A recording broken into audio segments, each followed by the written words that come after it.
This news has certainly hit most boxing fans from left field. Canelo Alvarez's next fight will not be at 168 or even 175, but instead it will be in the 200-pound cruiserweight division against WBC champion Ilunga Makabu. Now, Makabu is best known to UK fight fans for getting knocked out cold by Tony Bellew several years ago for this very same WBC cruiserweight strap. Since then, he's strung together a number of wins, picking up the vacant WBC cruiserweight strap in the process. The only one of those fights that I've actually seen, however, is the Dmitry Kudryashov fight from back in 2019. You guys can watch it here on YouTube. And from what I saw in this fight, there wasn't any great improvement in Makabu. I'm not saying there was no improvement at all, but there was nothing dramatic from what I saw. He is still getting hit a lot. He still is a little unbalanced, and he's still relatively basic. He can punch, of course, and he's very tough, but he's also a small cruiserweight, which is one of the reasons I think that Canelo Alvarez has decided to take this fight.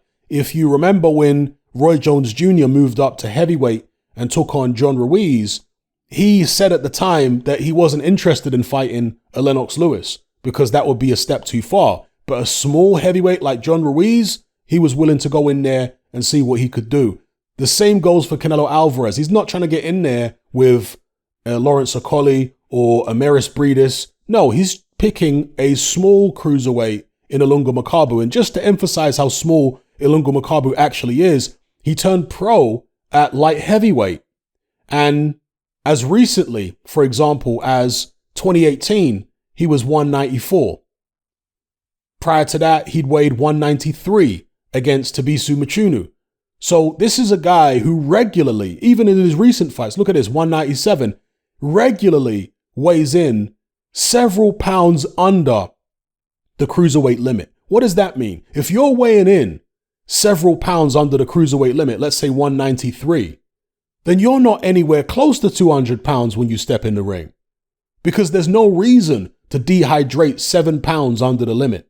If that's what you would do, there'd be no reason to do that. That would be madness.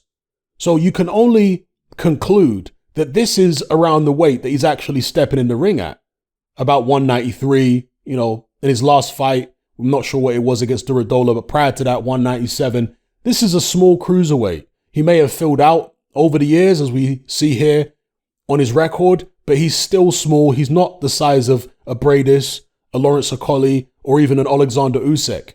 Okay, so Makabu is still a very good win if Canelo Alvarez can get it, because he's stepped up all the way through the weights, and Makabu is a tough guy and he is a reigning champion.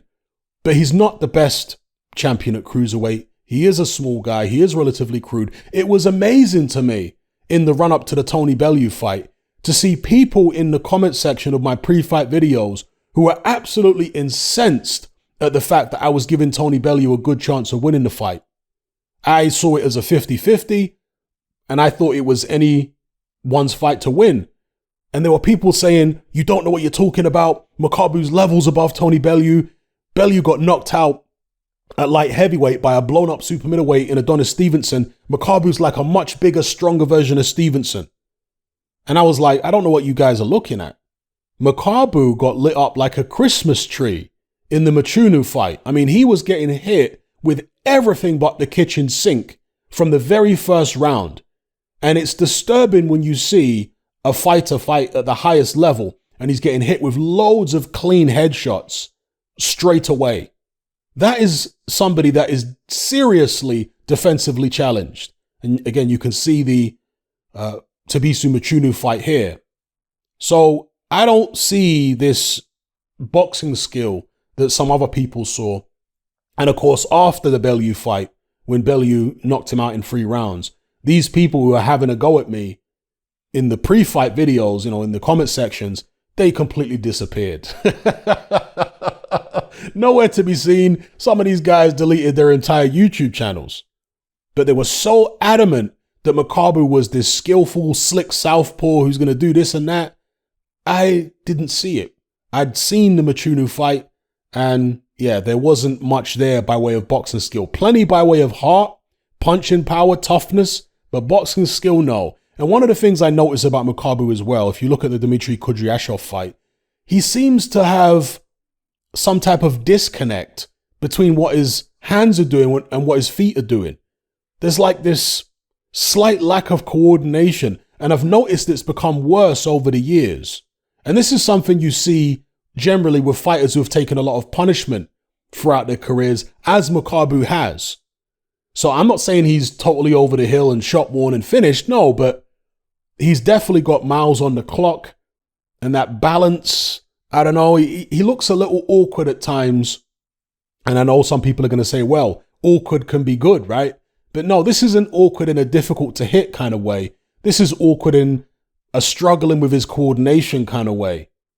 So I think that this is a guy who, on a technical level, is not even close to Canelo Alvarez. I think Canelo Alvarez will be able to make this guy miss comfortably and make him pay. Now, I'm sure he hits harder than anyone Canelo's used to fighting, and perhaps he will be able to take Canelo's punches better than guys in the lower weight divisions. Although with that being said, going back to John Ruiz when he lost to Roy Jones Jr. many years ago, he had fought lots of hard punching heavyweights, but Roy Jones, because of his accuracy and speed, was able to sting John Ruiz early and therefore keep him in his place. So that wasn't the hardest that John Ruiz had ever been hit, but he was hit so fast out of nowhere and it managed to shake him that it made him cautious. And he was coming forward, but again, he was coming forward with a certain degree of caution after that. I think Canelo probably has the ability to do something similar to Makabu, whereby Makabu may have been hit harder than Canelo can hit him, but Canelo is accurate and he's fast. And so if he hits Makabu and puts some doubt in him early, that may give him the buffer, that may give him the time and space to be able to do what he normally does in fights. So this is a fight that I think Canelo Alvarez can win, and I'll be picking him to win. Does Makabu have any chance at all? Yes, he has a chance. Because of his size, because of his tenacity, because of the fact that this is a guy who, unless you nail him to the canvas the way Tony Bellew did, he's going to keep getting up and he's going to keep coming at you. That's the kind of individual he is. I would suspect that Canelo will probably have to win this fight on points rather than stopping Makabu because he's a very, very tough man. And although he's a small cruiserweight, he's still bigger than Canelo. So let's say Makabu comes in at, 196, 197. What's Canelo going to weigh on the night? When he fights at light heavyweight and super middleweight, he's probably 186, 187 on fight night. So there may be, let's say, an 8 to 10 pound weight difference between Canelo and Makabu when they're in the ring. And that is bigger than Canelo's used to fighting. So yeah, there's still going to be an element of the unknown for Canelo Alvarez there, but I'm sure that he's sparred guys as big as Makabu in the gym and even bigger than Makabu in the gym. And for people talking about the size of Canelo, saying how strange it is for a guy to be able to move all the way, well, he originally started at welterweight, but he was only a teenager, all the way up through the weights to cruiserweight now. How strange that is. Well, I'm not trying to cape for Canelo Alvarez here. I'm not trying to exonerate him of any wrongdoing. But what I will say is, what's more unusual than Canelo fighting at cruiserweight or light heavyweight is the fact that Canelo was able to even make 154 in the first place. Because at 154, he was stepping into the ring at 180 pounds just about. So this isn't a guy who's really moved up through the weights as such. This is a guy who is taking off less weight than he used to. You understand what I'm saying? So he's closer to his natural weight now than he was when he was fighting at 154. The weight divisions in boxing are a bit of a joke. You've got people like Errol Spence fighting at 147. When he's in the ring, he's in the 160s, pushing the 170s. In generations gone by, when they had same-day weigh-ins, Errol Spence would have been fighting at middleweight and perhaps even light heavyweight. You see it? So, anyway, Canelo Alvarez, yes, he's moved up through the weights. I know there's juicy beef and all that kind of stuff, but he is a big guy, and he will be smaller than Ilunga Makabu, of course, but there won't be the kind of size difference between, and I'm talking about natural size difference, between him and Makabu as there would be between Canelo and, let's say, Lawrence Okolie, Maris Briedis, Alexander Usyk, who's now at heavyweight, etc. So look, it'd still be a great achievement for Canelo Alvarez to beat Ilunga Makabu, no doubt about it. But would this be as great an achievement as, let's say, beating a Beterbiev or Bivol? Is this a more difficult fight than Beterbiev or Bivol? For me, it's not. For me, Beterbiev and Bivol represent a sterner challenge than Ilunga Makabu. That's just my opinion. Again, Makabu's tough. He's battle-hardened and all that kind of stuff. But in terms of skills, this guy's very easy to hit. People talk about Beterbiev not having the greatest defense. Beterbiev looks like Pernell Whitaker compared to Ilunga Makabu, trust me. This guy gets hit with just about everything. So I think Beterbiev would be a more difficult target for Canelo than Makabu. And the same goes for Dimitri Bivol, who's fleet of foot, probably around the same size as Canelo in all reality, and much more skillful a boxer than Ilunga Makabu. So yeah, Canelo is going to have to watch out for the toughness of Makabu and his punching power. But in terms of skills, this will be a relative walk in the park for him, I would imagine.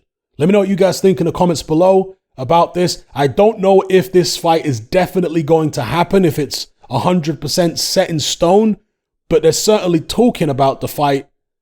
You know, the WBC has approved it. They said they will sanction it. So let me know what you guys think in the comments below. And I've seen some people say that this is basically not necessarily a duck of Beterbiev and Bivol, but it's a way of making it look like he's doing something similar or maybe even greater than fighting a Bivol or Beterbiev, when actually he's fighting someone that's not quite as good as those fighters. It's just the size that people are impressed by. But if they actually look at the ability, is Makabu really on the same level as those guys? Anyway, you let me know what you guys think in the comments below. Come and join me on Patreon and access my weekly no-holds-barred, censorship-free podcast where we lift the lid on a wide range of controversial topics. It's not mainstream friendly, it's not politically correct, but that's the whole point. We dare to stand as a beacon of reason against an army of insanity. Just head on over to my Patreon page and select the tier called Hatman Hot Topics. You'll gain access to a minimum of 2 hours of exclusive content every single week, including podcasts, videos, interviews, live stream Q&A sessions, as well as my popular Confessions of a Nightclub Bouncer series.